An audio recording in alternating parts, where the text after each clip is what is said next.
I'm struggling a lot today, seeing all these videos of the hate going around with this mass deportation. I keep seeing these people pop up on my FYP with the videos of the Latinos that are crying because they got their abuelitos deported. And them crying saying, "We believed your words. We believed your words." What words did you believe? Because every word he said he was going to do exactly what he's doing now. You see, the problem is a lot of y'all have been in this country for a long time. Your abuelos have been here for a long time and nothing has happened to them. So you believe that that was going to be true this time around. You could vote for this man and he would look out for you. I don't know why you thought he would look out for you, because he's never fucking said that shit. In all reality, a lot of you are just anti-black and you don't want to acknowledge that. So you pretended that Trump said something that he never fucking said. And it's the same thing that I saw with the Dearborn, Michigan Muslims that voted for Donald Trump, sending him a letter immediately after they started seeing the appointments, the pro-Israel appointments, the ones that were saying that there's no such thing as Palestine appointments, that were saying you made promises to us. And Dearborn, Michigan went red for the first time ever. And we're hoping that you will uphold those promises. What promises did he make to you? Because everything that he said he would do exactly what he's doing. He said in the first presidential debate, you should have listened to him, that Joe Biden hasn't done enough for Israel, that he will do more, that he will give Israel all of the weapons that they need to finish the job. And he's not going to be like Joe Biden and stand in the way and act like a Palestinian. I will continue to make this point until I'm blue in the face. A lot of you thought that you can endure a Trump presidency before giving Kamala Harris a chance. A lot of you allowed your anti-blackness and misogyny to override common sense. You saw what this lady was saying, and every single time she would give you exactly what you wanted, you would hear from her exactly what you wanted to hear. You would consistently move the goalpost to the point where you basically just acknowledged that no matter what she said, no matter what she advocated that she would do, you would have never voted for her. And that's just stupid. That's just stupid. You heard exactly what we all heard Trump say during the election cycle. But in reality, you never thought that he would actually go through with it. Again, you were willing to endure a Trump presidency than to give Kamala Harris a chance. And now you're fucked. What's up, everybody? Welcome back to the channel. I hope you guys are doing amazing. Thank you so much for clicking on this video and also subscribing on this channel. I really do appreciate your love and support. So on our today's episode, we're looking into this video of Latinos actually realizing that they effed around and now they're finding out the hard way. And this is actually not to the illegal immigrants, but Latinos and also the Hispanic community, that actually the legal migrants or the Latinos who are actually citizens of the United States of America went on ahead and voted against their own self-interest or against their own people, against their relatives. And now they are here on social media, they are here on TikTok, openly asking why Black Americans are not helping them. Remember when 92% of Black American women said that they're resting?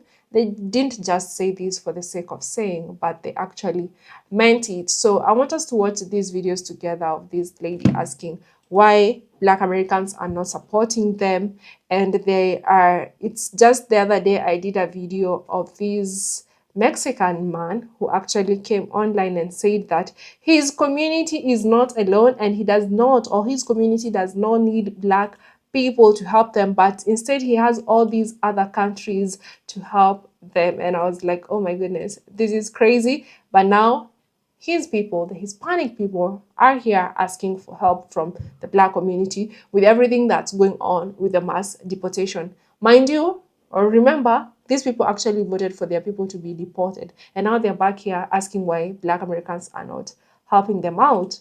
I want us to watch these videos together. Every clip and every stitch that you'll be seeing on our today's episode, credit belongs to the original creators of these videos. If you're coming across this channel for the first time, my good name is Gracie D. Kindly consider subscribing to this channel. Give this video a like, subscribe to the channel. Let me know what your thoughts are on the comment section. And if you're a Black American watching this video, are you going to help Latinos and the Hispanic community? Are you going to march for them? Are you going to protest for them so that they remain in the United States of America, even after their own community voting against them and voting for them to be deported? Let me know in the comment section. So let's dive right ahead and we'll come back with more commentary. Don't call me baby. I'm not your baby. The call is coming from within the house. The call is coming from within the house. Black people advocated, protested, raised money, and all voted accordingly. We are literally the only group of people who cared enough to try and save every other group of people, despite never getting that same energy in return. And the fact that so many Latinos are currently shocked about what's going on in America shows exactly that so many people were not educated and did not know about American policies, were not educated on American history, and had no clue what they were voting for. You heard it was a woman that was unqualified. You heard DEI is related to black people. You heard affirmative action. You heard all of these kind of sparky buzzwords that people try to throw around that mean absolutely nothing, and you fell for it. During BLM, it took a man to lose his life on a video for people to say, maybe those black people are on to something. And that is the difference. We did not need to figure out or even see what was going to happen to Latino people because we never wanted you to be on the opposite end of the discrimination. I'm struggling a lot today, seeing all these videos of the hate going around with this mass deportation. And it hurts my heart because, you voted for who you voted for.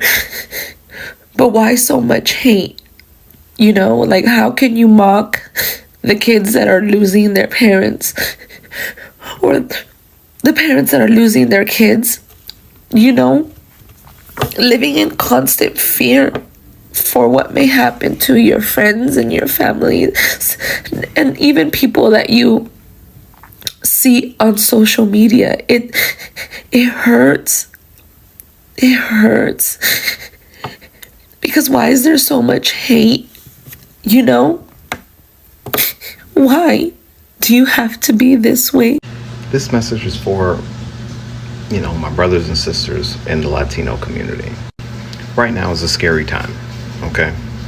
And I understand that a lot of you are feeling the pressure to be in a situation where you literally don't know if you can go to work, if you can send your kids to school, if you can go to the grocery store without being snatched up by law enforcement and having everything that you know and love taken away from you is not an easy way to live.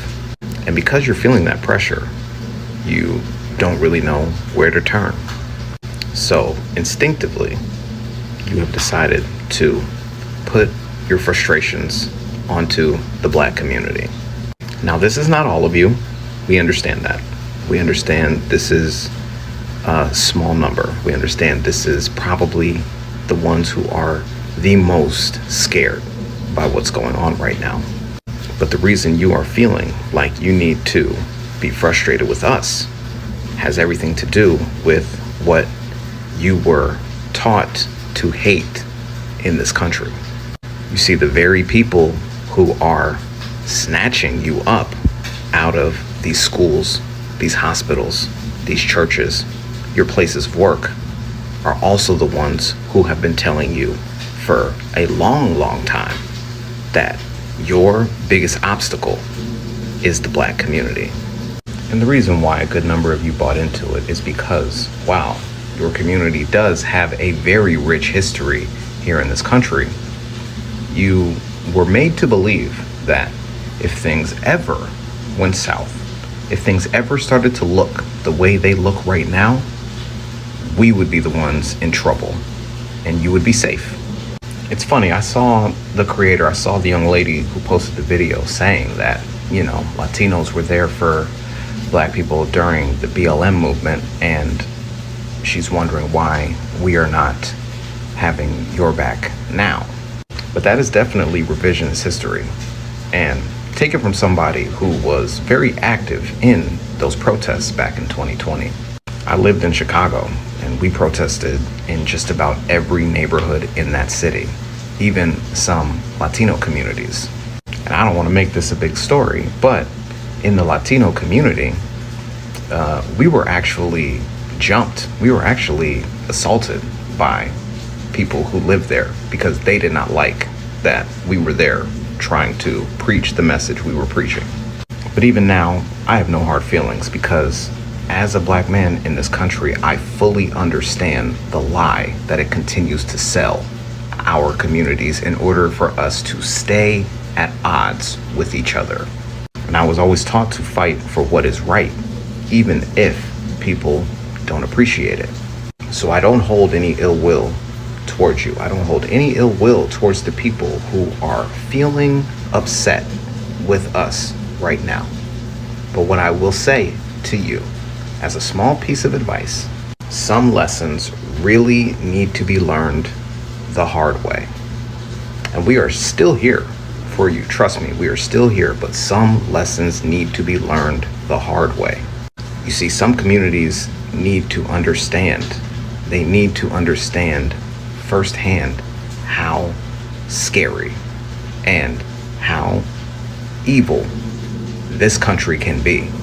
For so many years, decades even, so many other ethnic groups, so many other racial backgrounds came into this community and tried to brush off the warning signs that the black community would give them over and over and over again. But now you can't ignore the fact that this is the reality of America. And they have no love for anybody that is not a straight, white, Christian male. And even though they spent all this time trying to get you all to align with them, they spent decade upon decade trying to tell you that aligning with them would allow for your life to be better in this country. The first chance they got to throw you overboard, the first chance that they got to screw you over, the first chance that they got to subjugate you against your will, they took it. That was the warning that we kept trying to get through to you. That was what we were trying to explain all throughout this campaign process, why you should not be voting for Donald Trump, a man who kept saying over and over that he was going to deport you the second he got into that office. We did our job. We did our job. We took ourselves to the polls and we voted the way we knew would be beneficial to everybody, even the people who didn't love us. We voted to secure those rights. But some of you just did not feel like it was a good idea to vote that way. Some of you really did not want to take our advice. So these are the consequences. America never changed. America has always been like this. But now you are actually seeing it. Whereas before, you kind of just thought it was a myth. Well, guys, it seems that we are in the season of Latino salty tears.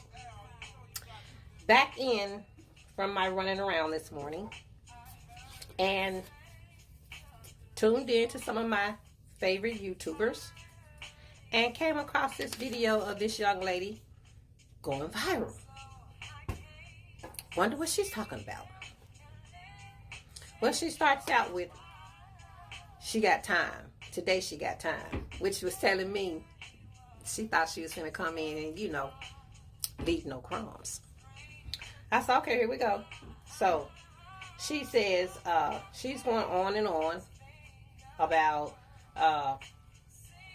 you know, what's going on with the mass deportations. And she goes into this spiel of, you know, of course, you know, we need to come together. But before she did that, she said that she really didn't care what we think because this was happening to them. As if they're the only ones being affected by this Trump administration that they put into office. So while she's sitting up talking about, well, it's not affecting y'all, you know, however she put it. Selfish Susie, you're not the only one being affected by what's going on. Yeah, your case may be mass deportation. Ours is a whole bunch of other things. One of them is our civil rights, which is a lot of what helps you out today, or helped you out today. So, you know, we have our own battles to fight. But then you go and say we need to come together. Come together and do what, sweetie? Come together and do what? What do you want us to do? You want us to march for you? You want us to protest? You want us to come and circle the wagons around your community?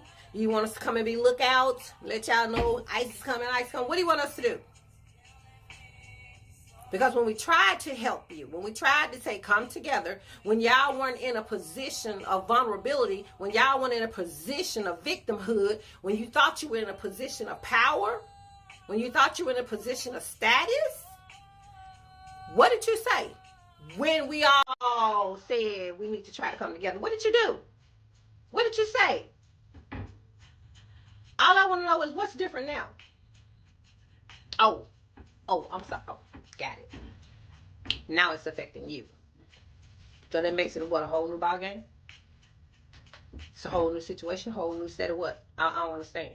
Yeah, guys, so, you know, a few number of Latino people are actually very frustrated with the Black community of what's happening. And it's quite sad that some are seeing what's happening as it's Black people's fault. Remember, Black people tried to warn you. Black people tried to sing this song. And they told you that later you actually find out for what you're voting for. Later, after effing around, you'll be finding out the hardest way. So many Latinos that actually voted, because these people that are actually getting deported, they didn't have papers. They don't have papers. There's no way they can vote. It's actually their people that voted against them. And now, the same people that actually voted against them are the same ones who are coming to make videos saying that they're very angry seeing people celebrating, you know, people getting deported, or parents being separated from their kids, or kids being separated from their mothers, which is quite sad actually, seeing a child being separated from their mom. I don't know what I would do or how my life could be like if I ever got separated from my mother. It's such a sad thing to happen to anyone, to any child, to any parent. And remember, these people are not here celebrating that people are getting deported. These people are simply telling you, we told you, but you didn't want to listen to us. So many times I've seen people in the comment section when I do videos about Latinos saying that Black people talked and you said they were loud. Black people talked, you insulted them. Black people told you what was happening and why you should not vote as you voted. You called them woke. And now the consequences are actually hitting harder than you ever thought. And it's not like the orange man hid all this from you. He said it from the first day. Every single time when he was doing his campaign, mass deportation was one of the things that he actually campaigned a lot with. And a good number of you Hispanic people went on ahead and voted for him in big numbers. And now your people are here online crying and blaming the Black community for what's happening. So when I did another video about Latinos on how they're regretting their votes, there's actually someone who sent me an email, and I want to read what this person told me. And they were trying to get me to understand why Latinos actually voted as they voted against their own self-interest. So he said the concept of white Latinos overestimating acceptance from racist systems, specifically amongst racist white Americans, is a nuanced issue tied to the intersection of racial identity, privilege, and cultural hierarchy. It highlights a critical tension. The assumption by some white Latinos from their proximity to whiteness will shield them from racialized prejudice and the reality that they remain outsiders within a system that racializes and marginalizes Latino as an ethnic category. So he went on ahead and explained about the hierarchy view of race in racist system. Number one, saying prioritize culture purity. Whiteness in the US is not only about skin color, but also about cultural makers such as language, religion, and behaviors associated with Anglo-American norms. White Latinos, despite their light skin, are often excluded from this elite category because their culture and ethnic background, e.g. speaking Spanish, Latino surnames ties to Latin America, position them as foreigners, foreign, or others. So if you're a Latino watching this, in as much as you think just because you are very close to, you know, physically looking like them, to them you'll always be a foreigner and you'll never belong. And that's just the reality of how things are. Constructs Latinos as racialized identity. This is the number 2. In the US, Latino is racialized as a non-white identity, regardless of physical appearance. This means that even white Latinos who might phenotypically appear similar to white Americans are grouped with the darker-skinned Latinos, Afro-Latinos, and indigenous Latinos in a racialized framework. This flattening of Latino identity erases the diversity within the group while reinforcing stereotypes and exclusion.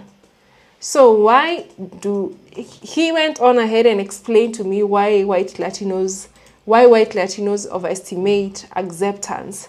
So historically privileged in the Latin America. So this is how it is in the Latin America. White Latinos often come from privileged positions in their home countries, where lighter skin and European heritage are associated with power and status. And this is not only like in Latin America. You've seen this happening in so many other countries and other nations with black people or the melanated people, where they tend to believe that light-skinned people are way much better, or they get to feel privileged just because of their skin color. And it's quite sad because you guys, you'll never be them and you'll never belong. You just have to accept the reality of how things are. So they say this privilege can lead to expectation that they will occupy a similar privileged status in the US. In Latin America, whiteness is tied to socioeconomic advantage, and many white Latinos internalize the belief that these advantages are universally recognized, which they are not. They're only recognized back in your country, not in the States. Misunderstanding of US racial constructs. In the US, whiteness is a social construct shaped by historical exclusionary practices. Immigrant groups like Irish, Italian, and Jewish people were not initially considered white and had to assimilate into white Anglo culture over generations. White Latinos often misjudge their position in this construct, expecting to bypass the cultural assimilation process due to their phenotypical whiteness. Desire to distance from marginalization. This is actually, I've seen so many Latinos who actually don't want. I actually saw this Latino woman that I did a video on. You can go back and check. It's a video like about 4 months old of this Latino woman coming for black people, and to be specific, for black women. And she's like, we're not like you. My community is not like you. And she was saying so many nasty things about the black American women. And it was so painful to listen to her. But, later she actually effed around, and, she later found out. And I'm sure till today, she actually regrets what happened to her. So desire to distance from marginalization. Some white Latinos attempt to align with whiteness to distance themselves from the marginalization faced by darker-skinned Latinos, indigenous people, and Afro-Latinos. This strategy often backfires as their cultural identity remains a barrier to full acceptance.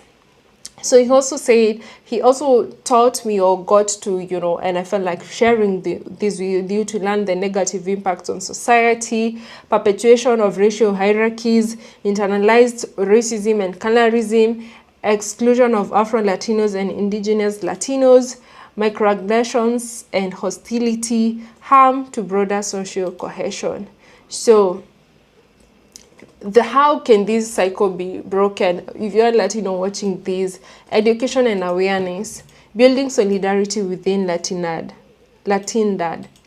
challenging racist systems, representation and advocacy. So in conclusion, he actually said the danger of white Latinos overestimating their acceptance into racist systems lies in the perpetuation of hierarchies that harm not only themselves but also the broader Latino at large. Now you see these illegal Latinos or the illegal Hispanic people are going through this because of actually legal Latino citizens of, Latinos who are citizens of the United States of America, because they voted against their own people's self-interest, and because they were like, yeah, there's no way this is gonna happen, we belong here, we just like them, we are the same, we can eat on the same table, and now they're finding out the hard way. So he said broader Latino community and society as a whole, understanding the historical, cultural, and systematic factors at play is critical for fostering unity, dismantling racism, and creating a society that values diversity and equity. Only through collective effort can these damaging myths and visions be overcome. So those are the things that actually so many people that need to learn. There's actually another guy I saw, a Latino guy, who actually was telling Latinos that ain't feeling sorry for you because everything that you're going through, you voted for this. When you're getting separated from your kids, it's because your people voted for this. Like, he's Latino and he was like, no, I'm not feeling sorry for you guys. He also went on ahead and tried to teach them of their history and so many other things that I think most people that voted against their own self-interest did not understand. And I sat down and I was like, how can you be like this and you're Latino? But at some point, I got to understand him, because I don't understand how politics, like how you allow politics to divide you and your own community. I don't understand how you go on ahead and vote against your own people when he's been saying all through that there's going to be mass deportation. Imagine if you have your relatives in the United States of America, now they're getting deported. People are being detained. I heard that some are not even getting, time to shower. There's so many things that are happening. And you know why everything is happening, or all this is happening? It's because of you, Latinos, who are actually legal in the States and actually voted against your people's self-interest. It's because of you, Latino, who actually, you are a legal citizen. You did not advocate for people to vote for your people's self-interest. You are just sitting there and quiet about it. At that point, it didn't bother you. But now that you're seeing your people getting deported, it's bothering you.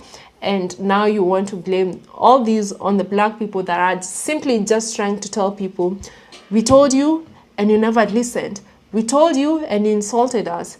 We talked, you said we are loud, and so many other things that so many people are actually saying about the black community. And now you want to come here and blame the black community of not showing up when the people are getting deported. What can the black community do? What will the black people do? They are not the government. They are not the ones that are putting these policies in place. They only tried to tell you that these policies will come to affect you. And now you want to blame them for everything that's happening. I don't think that's fair. And I hope this is going to be a lesson to each and every other person out there living in the United States of America. Black Americans have been there for ages. They've been with these people, with the government and all that. And when they actually tell you who to vote for, they are doing this because they are telling you to vote for your own self-interest, not against your own self-interest, because they know how the system works. They know how the racist system works. They know who is for you, who is for them, and who is for the marginalized community, who is for women. But most people don't want to listen, and this is why people are getting what they're getting. And yeah, that's all I had to say. Let me know what your thoughts are on the comment section. Thank you so much for watching up to this part. Subscribe to this channel if you haven't, kindly. And until the next episode, bye.